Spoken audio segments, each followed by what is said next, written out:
Hola, soy Carlos Andrés González Cruz, soy del programa de Ingeniería Industrial y en esta presentación voy a exponer el caso de estudio sobre el colapso de un edificio.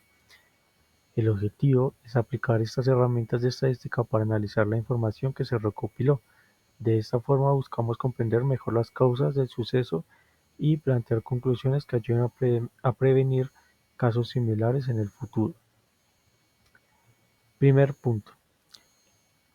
Justifique por qué las medidas de estadística son útiles para abordar las dimensiones del caso. L- Las medidas estadísticas son fundamentales porque nos permiten analizar los datos de forma ordenada y sacar conclusiones confiables. En este caso son útiles tres aspectos principales.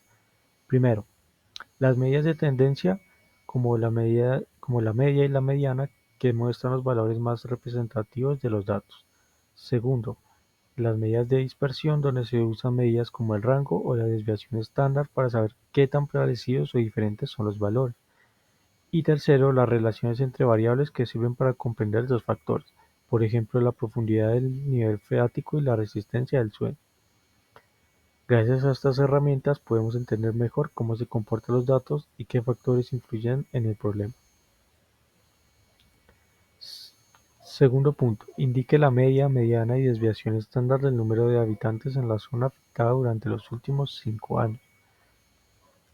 En los últimos 5 años la cantidad de habitantes de la zona afectada fue de 10.000, 11.500, 12.200, 10.800 y 9.900.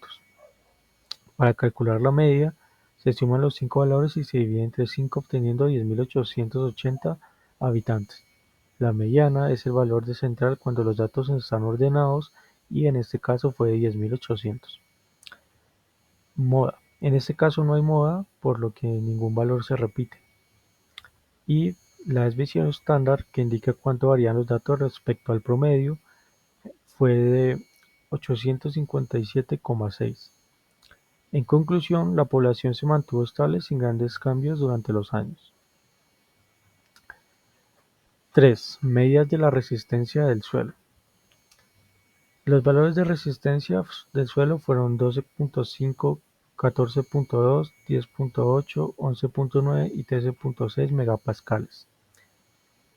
Para obtener la media, nuevamente sumamos los valores y se divide entre 5, dando un total de 12.6 megapascales. La mediana fue de 12.5 megapascales. Nuevamente no existen datos que se repitan, por lo tanto no hay moda.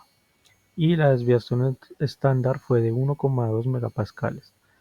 En general, el suelo tiene buena resistencia, aunque algunas zonas pueden ser un poco más débiles que otras. 4.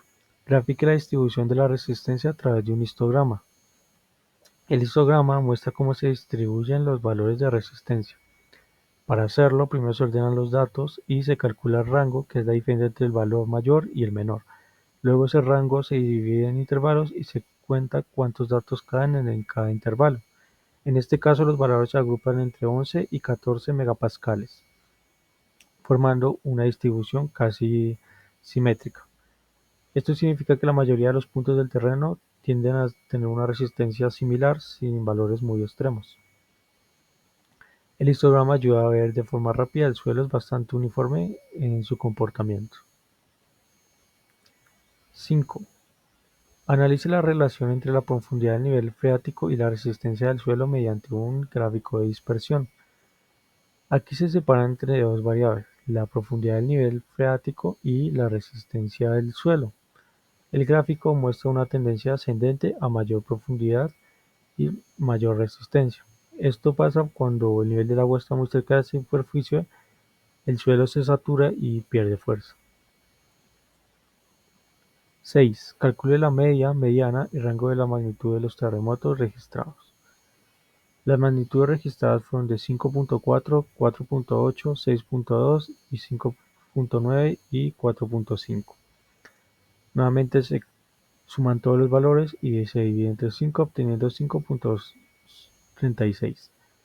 La mediana, el valor central fue de 5.4 y el rango que se obtiene registrando el valor menor al mayor fue de 1.7.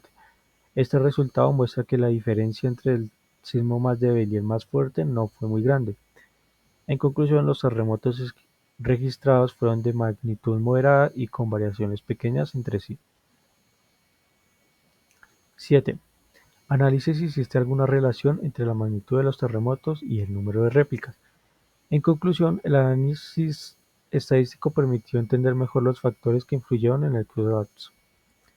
La población se mantuvo estable, el suelo mostró pequeñas variaciones relacionadas con el nivel freático, y los sismos, aunque moderados, fueron constantes.